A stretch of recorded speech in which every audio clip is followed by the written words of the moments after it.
Today I'm bringing you a review on the Kinefinity Mavo Edge 8K large format cinema camera. Now before we jump into this review, if you're new here, my name is Joe and I own a video production company by the name of Driven Films. And on this channel, I bring you honest and unbiased reviews of the gear that I get to use out in the field, as well as breakdowns of projects and tips and tricks that will help you to improve your video work. If that's something you're interested in, please hit the subscribe button and tap the bell icon next to it so you can get notified of when I launch a new video. Now with that out of the way, I want to quickly talk about what you can expect from this review of the Mavo Edge 8K and what you should not expect. Kinefinity sent me the Mavo Edge 8K to test out and review for just about a week. And while I'd love to have done a full test in the studio for dynamic range, how the camera behaves when overexposed or underexposed, how it renders skin tones, and all the other technical aspects, I unfortunately don't have the time or the resources to do so. But what you will see in this review is my opinions on the Mavo Edge based on shooting a short film with it. So with that being said, please keep in mind that this is not an all-out technical review. It's simply me bringing you my opinions based on my experience of actually shooting with the camera on a project. We're going to start by talking about a few technical aspects of the camera, and first up is the sensor. The Mavo Edge 8K is equipped with an 8K full-frame CMOS sensor with a native resolution of 8192 by 5288. The sensor also comes equipped with a replaceable OLPF filter to cut down on moire. It also has a UV and IR cut filter to reduce IR pollution. You can shoot up to 70 FPS at 8K wide or use in-sensor scaling to shoot oversampled 4K or 6K without cropping the sensor. With the click of a button, you could switch from full frame to Super 35 as well as Super 16, making it a really versatile camera. Now in full frame mode, you could film up to 70 FPS at 8K wide, and in Super 35 mode, you can film up to 92 FPS at Super 35 6K, and in 4K wide, you could film up to 145 FPS, and finally, 2K wide, you could film up to 280 FPS. If you're gonna be shooting a lot of slow motion footage, this may be a really good camera for you. Now, unfortunately, I didn't get to test out all these modes for the frame rates since I only had the camera for a limited amount of time. Now, I feel it's only right to add a comparison or two here. The Red V Raptor can film 8K full frame up to 150 FPS at 2.4:1 aspect ratio, which is roughly the equivalent of Kinefinity's wide mode. So for anyone looking to film high frame rates on a large format camera, it's important to consider that the Red is providing a bit more slow motion firepower than the Mavo Edge, but also at a substantial price hike. Now, as with all my camera reviews and all my product reviews, I did my best to use the Mavo Edge in a production situation. I shot a short film that I wrote and directed and made the Mavo Edge my A-cam for the film. Everything we shot was in 8K ProRes 422 HQ in the Kine log color space. In fact, it's important to note that the Mavo Edge only shoots in log, so if you want to shoot in Rec 709, you are out of luck here. But with that being said, I was very impressed with the look of the footage. The skin tones are pleasing, and with just a few nodes in Resolve, I was able to get a good looking grade without breaking the image, and without putting too much effort in. Now, if you're interested in seeing more footage from the Mavo Edge, be sure to subscribe to the channel so you don't miss out on the upcoming release of my short film, Into the Fire. If you're looking to film in low light situations, it's important to note that the Mavo Edge sensor features dual native ISO of 640 for the low end and 2560 for the high end. It also has two sensitivity modes that allows you to adjust the camera's sensitivity to distribute its dynamic range. The two sensitivity modes are EI and ISO. And again, I didn't have the camera long enough to fully test both of these modes out, so I can't go too in depth, but from the brief testing I did with these modes, I found that shooting in ISO sensitivity mode allowed me to shift the dynamic range towards the shadows in this shot here you see. Also, on the other hand, if you needed to retain some of the details in the highlights, you could shift the ISO sensitivity to the high end. Now, this allowed me to retain details in the background of the campfire scene you see here. And if you'd like more information on these modes, I put a link in the description to Kinefinity's exposure tutorial. This tutorial goes much more in depth than I could right now, and it'll explain what these sensitivity modes are and how you could properly expose on this camera. Now that brings me to the Mavo Edge's low light performance. The short film we shot was shot mostly at night in front of a campfire. Seeing as this was a self-funded short film, I shot with what equipment we had in studio or what was loaned to us. We were shooting on an amazing set of Tokina T1.5 Vista primes, which are some of the most gorgeous prime lenses I've ever used, but we still didn't have the most powerful lights on hand. Lighting the actor himself was no problem whatsoever since we had the campfire scene providing the majority of light needed, and a Nanlite Pavo tube on candle effect, adding a little bit of fill. But for the background, we did end up using a Codecs VL150 cranked all the way up. So with that being said, there was a bit of balancing game we had to play. The details in the background had to be sacrificed to expose the actor the way I wanted to. I was really happy with how far I could push the shot to regain some of the details in the background without breaking the image. Now for all those campfire shots, I had the ISO set to 2560 and the sensitivity mode set to ISO, which allowed me to assign more dynamic range to the shadows by setting the ISO highlight stops to 3.6, which is the minimum or maximum, however you want to explain it. I think that with some better lighting and an actual budget, we could have gotten a bit more out of the shot.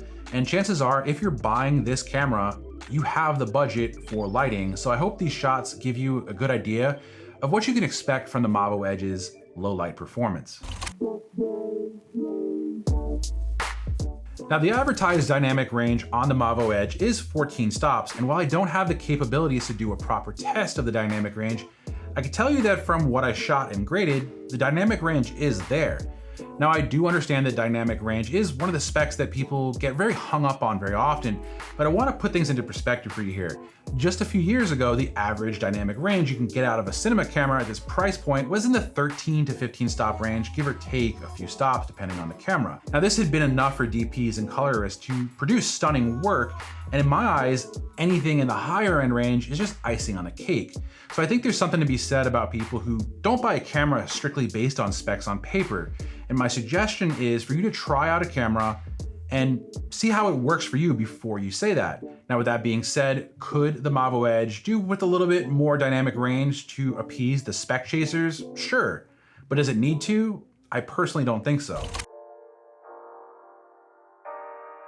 Now regarding the codecs, the Mavo Edge films in a few different codecs, and this keeps things pretty simple when choosing which codec you want to shoot in. First, you have the option of either ProRes 444XQ or ProRes 444. Now both of these are 12-bit compressed codecs and edit very smoothly on my PC. Alternatively, you have the option to shoot in ProRes 422, which is a very capable 10-bit codec. Now for those wanting a RAW codec, you're gonna have to look elsewhere, at least for now. This may be a deal breaker for some, but I was told by Kinefinity that they are working on a RAW solution codec for future firmware updates, but as it stands right now, you cannot shoot in any RAW codec on the Mavo Edge 8K. One of the standout features of the Mavo Edge is its internal variable ND. Now, I'm not a very big fan of using internal ND as a feature, mainly because it always comes with a drawback. Either the electronic ND doesn't have a clear setting like the Zcam ZND, or the ND is mechanical and only offers a few stops like the Ursa Mini, or it has a color shift like some other brands. Kinefinity addresses all of that with the Mavo Edge's internal variable END. And apparently, the camera itself compensates for END color shift. Now with that being said, I think the Kinefinity has hit a home run with their internal variable ND on the Mavo. The internal VND allows you to adjust your exposure by 0.3 intervals from 0.6 to 2.4 stops, but it also lets you completely disengage the VND, and you can do this with the press of a single button. Now, whether it's my lens reviews, my studio tours, or camera reviews, if you've been watching my channel for a while, you know that I appreciate good build quality when it comes to products. And right out of the box, the build quality of the Mavo Edge definitely impressed me. The body is made of carbon fiber and aluminum alloy. And being a car guy, I've seen some pretty amazing carbon fiber work. In fact, I filmed a full carbon fiber Dodge Demon that had matching carbon fiber body panels throughout the entire car. So yes, I am a stickler for carbon fiber. So the Mavo Edge absolutely met my nerdy requirements for good carbon fiber. And thanks to that carbon fiber and aluminum build, the body alone weighs just 3.3 pounds. Now in comparison to the red Komodo back here, which weighs 2.1 pounds, you have a camera that is substantially larger, but doesn't weigh much more. One of my favorite features of the Mavo Edge is its ability to switch lens mounts. I personally love having the options for different lenses. I shoot on PL glass, I also shoot on EF and sometimes E mount. It all depends on what the job that I'm shooting requires of me. So it comes as to no surprise that I'm a big fan of the fact that the Mavo Edge has lens mounts for PL, LPL, EF, and E mount lenses, but that's not the best part about it. Unlike some other cameras on the market that have replaceable lens mounts, the Mavo Edge's lens mounts are quick and easy to swap. You simply pull the lever on the front of the body and remove the lens mount and place the new one in and close the lever. I honestly appreciate how easy it is to swap the lens mounts on the Mavo, especially coming from the Z-Cam, where I need to remove 4 little screws, swap them out, then put those screws back in, which can take a few minutes. But with the Mavo, I just pull the little lever and swap them out. The menu system of the Mavo, while very simply designed, was very easy to navigate. Everything was exactly where it should be, and by that I mean that all the settings required to set up the camera for shooting were in the shooting menu. This means that I didn't have to struggle or get frustrated when changing settings on the fly.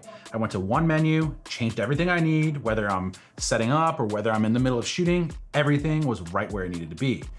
On the other hand, boot up time is a little bit long. The Mavo Edge's boot came in at 41 seconds long both times I clocked it in. Since I consider it to be the Mavo Edge's direct competition, the Red Raptor boots in at 30 seconds. And while 41 seconds may not seem like a long time, when you're standing there waiting to start or get back to shooting, 41 seconds can seem like an eternity. As with many high-end cinema cameras, the Mavo Edge needs to be calibrated or black shaded before use. On the Mavo Edge, black shading is relatively speedy, taking over just 5 minutes long, allowing you to get up and shooting, or back to shooting if you're changing locations or lighting conditions. Now, seeing as we were shooting at night by a campfire, I did find myself wishing that the Mavo Edge had illuminated control buttons like the Canon C500 Mark II, but then again, I wish that about every cinema camera. When it comes to audio, the Mavo Edge delivers professional level inputs with dual 3-pin XLR connections. It also has options for dual 3.5mm stereo input and a built-in microphone capable of capturing scratch tracks. In the testing that I did with the XLR microphone plugged into the camera, I got clear sound with very little noise, so I'm assuming here that the preamps are pretty decent on this camera. When we filmed the short film Into the Fire, we used a Rode video mic plugged into the 3.5mm stereo input just to capture some scratch audio. Now the audio on the Mavo Edge that we captured was surprisingly good audio, even from the 3.5mm input. Good enough that we ended up using some of the sound effects and some dialogue captured in camera and pretty much used it as the main audio for a few of those shots. Now in terms of the rear I/O of the Mavo Edge, you get what you'd expect from a higher end cinema camera. You get a single D-tap port, a sync port, a USB-C port, headphone output, timecode, gigabit Ethernet, and a Wi-Fi antenna port, as well as 2 SDI ports, BNC Genlock, 3-pin battery out, and DC input. On the front of the camera, there are 2 video input ports, one for the monitor and one for the EVF, as well as a lens control port and a microphone port. Now I want to move on to the accessories for the Mavo Edge, and I think this is where this camera really starts to shine. Included in the Pro package, you're going to get an OLED Kine EVF. Now, I found the Kine EVF to be a very high build quality, and while I'm not a huge EVF user, the EVF provides a very clear and high resolution image. Now, I'm not entirely sure if the Kine EVF is compatible with other camera systems, but if it is, this would make for a very nice option for those looking for an EVF. For those of you who don't want to use an EVF, also included in the Pro package is Kinefinity's 7-inch monitor, which they've named the Kinemon. Big surprise, right? But joking aside, at first glance, the Kinemon is a simply gorgeous and well-made monitor. The screen itself is 2000 nit Retina display, giving you plenty of brightness to work in daylight. I personally don't want to shoot outdoors with anything lower than 2000 nits. A really nice feature of the monitor is that you only need one cable for video input and power. It has a very simple physical control panel, and while it's not touchscreen, I really don't mind. I like the fact that it just simply uses a control wheel. And while Small HD and Atomus have the market for field monitors locked down, it would be really great to see another high-end monitor on the market. So I really hope that Kinefinity comes out with their own line of monitors that you can use with other camera systems. Rounding out the Pro package is a cage system from Movecam. And up to this point, I've never used any of Movecam products, but I'm definitely a fan of this collaboration between Kinefinity and Movecam. Best of all, the kit, including the top plate, handle, side rails, EVF mount, and power base plate, is only $700 if you want to buy it independently. And compared to some of the other high-end cage manufacturers on the market, this is a pretty good price point for what you're getting. But on the other hand, there may not be very many options for you at the moment, considering the camera is still fairly new in the US market. I do expect that once the Mavo Edge is more commonly used, we'll start to see more budget-friendly brands like SmallRig make cage systems for the Mavo Edge. For recording media, the Mavo Edge uses what's called the Kinemag.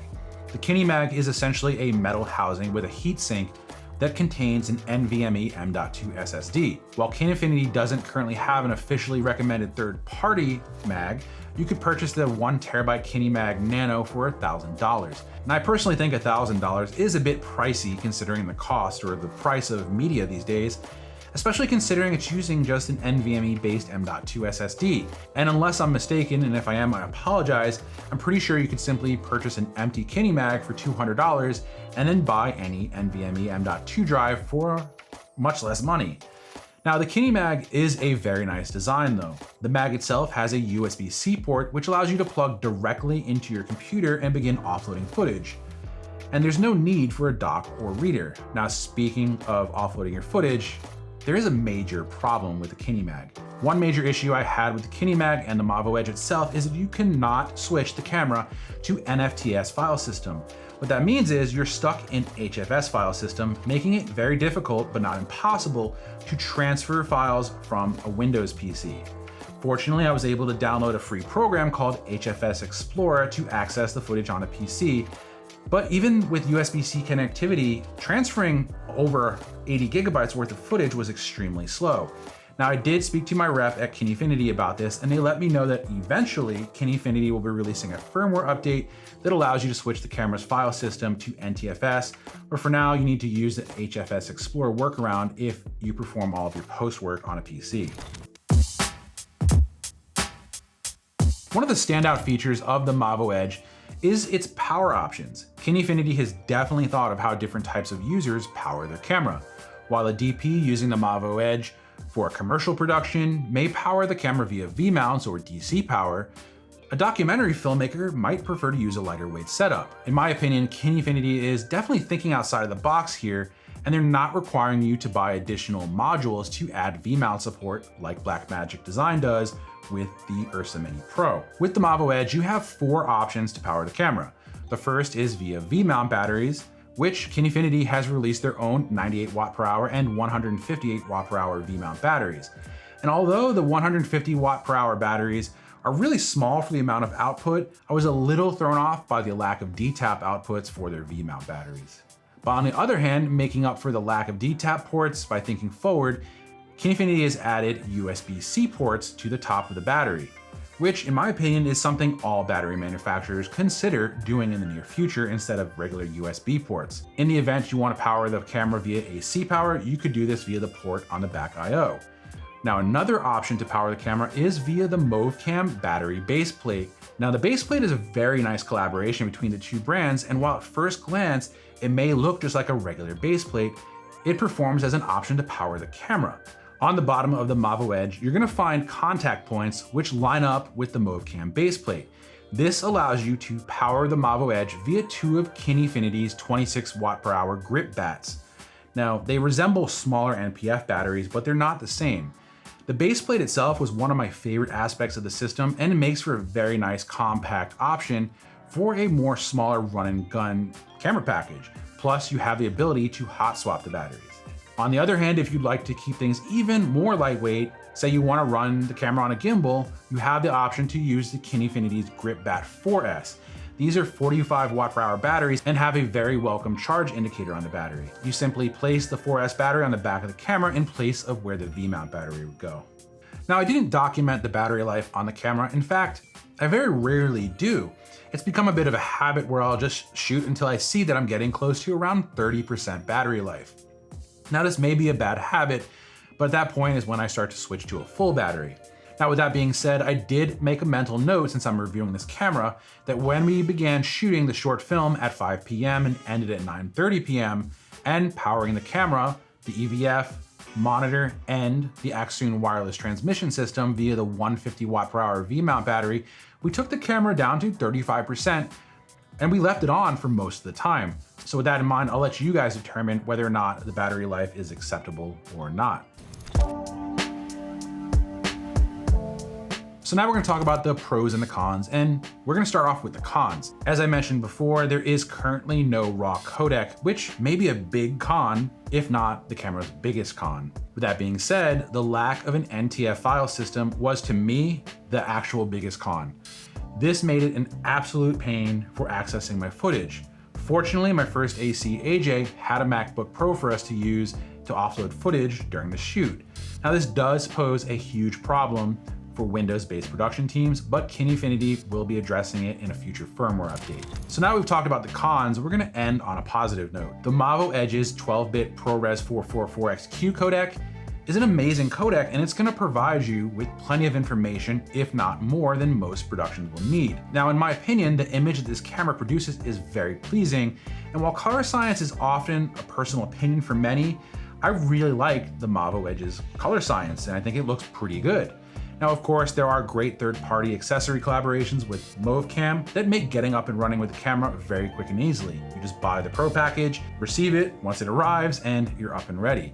Also, the in-sensor scaling means that there's no cropping, making the Mavo Edge fully capable in all resolution modes. Also, the internal END is, in my opinion, best in class. You get a fully disengaged ND with the press of a button, and you can engage and shift from 0.6 to 2.4, and it also compensates for any color shift. Also, the quick swap lens mounts are a huge plus for anyone who happens to be using different lens mounts on set, but it also shaves down on prep time. The forward-thinking battery system is a big plus for production teams that work on different types of jobs. Whether you're shooting in studio and you plug into AC power, you're on location shooting a commercial and need V-mount power, or you're shooting in a more run and gun situation or on a gimbal and just want to strip the camera down to as light as possible, you can use these smaller batteries. Finally, Kinefinity is putting out a well-priced camera system that is maybe not beating, but definitely competing with higher priced systems. Now, the final verdict here is that the Mavo Edge 8K is honestly the camera that I hope Zcam will someday become. And while it may fall short of the Red V Raptor, it still comes in at more than half the price. For less than the cost of the V Raptor body alone, you could purchase the entire Pro package, which includes the EVF, the monitor, multiple batteries, 2 1TB mags, as well as the Movcam cage kit, making it an extremely viable option, especially if you're taking price into consideration.